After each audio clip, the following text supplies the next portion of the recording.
করে শুনে নি, আমি কোরআনের আয়াত করেই বলবো, ভালো করে শুনে নি। কেউ যদি ভাবে এদেশ আমাদের, আমরা থাকবো, তো সে মূর্খের স্বর্গে বাস করছে।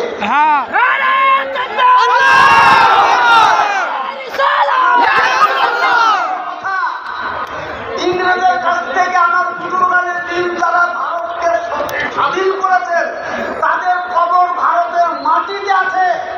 আমরাও বলবো, কোরআনে বলেছে মিনহা খালাকনাকুম ওয়া ফিহা নুঈদুকুম ওয়া মিনহা নুখরিজুকুম তারাতান।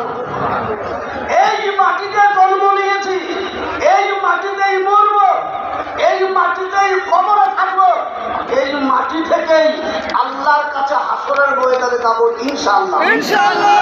কিন্তু মরণ পর্যন্ত কোন অন্যায়ের কাছে আমাদের মাথা নিচু হবে না। বলুন ইনশাআল্লাহ।